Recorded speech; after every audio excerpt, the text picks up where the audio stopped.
This week's Torah portion, Vezot bracha. We're going to conclude the 5 books of Moses and then begin again on Shabbos reading Genesis, Bereshit.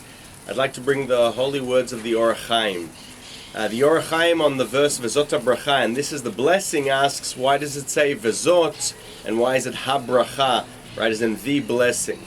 And he says firstly we need to understand that Vezot is because it is a continuation of the blessings of the forefathers, and that Moses is closing the circle by giving his blessing, and that it says habrakha, the blessing, because the blessing that Moses gave the Israelites is the holiest of all of them. Why?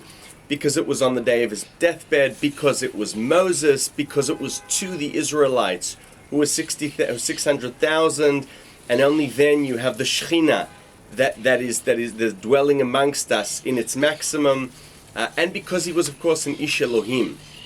And with this I'd like to conclude, because I think this is absolutely beautiful. The Or HaChaim wants to explain, what does Ish Elohim mean? What does it mean that only here we learn that Moses was Ish Elohim? And he says if you look at Abraham or David, it's not right.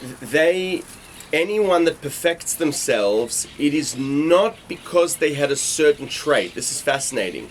Some people are always doing good for others. Some people are very humble, modest.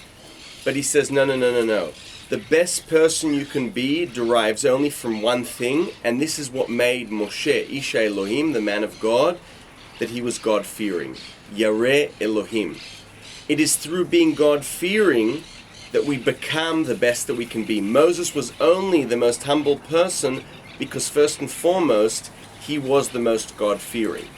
And I think as we conclude this process of tshuva that we've been going through with this sort of peak on Shmini Atzeret and the final judgment, is really to accept the Torah and God through asking ourselves how we can be more God-fearing. That this is the essence of being a Jew, this is the essence of tshuva.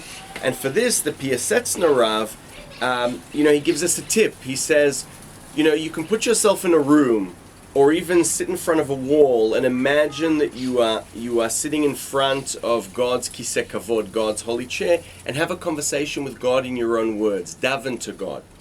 And he even prepares the Piasetzner Rav as sort of a tefillah, prayer for those who can't think for themselves what sort of prayer they should say. And the essence of this prayer is noting the huge gap, discrepancy between the lowliness of ourselves and the grandeur of God, and apologizing for God that we don't always succeed in what we want to be doing, but this is a little practice to become this. So may we succeed this year to be more God-fearing and understand that this is the essence of becoming the best version of what we can be. Anyone that wants to do tshuva, Or HaChaim says, begin, Moses was a pretty good model. Begin with being God-fearing. Chag Sameach and Shabbat Shalom.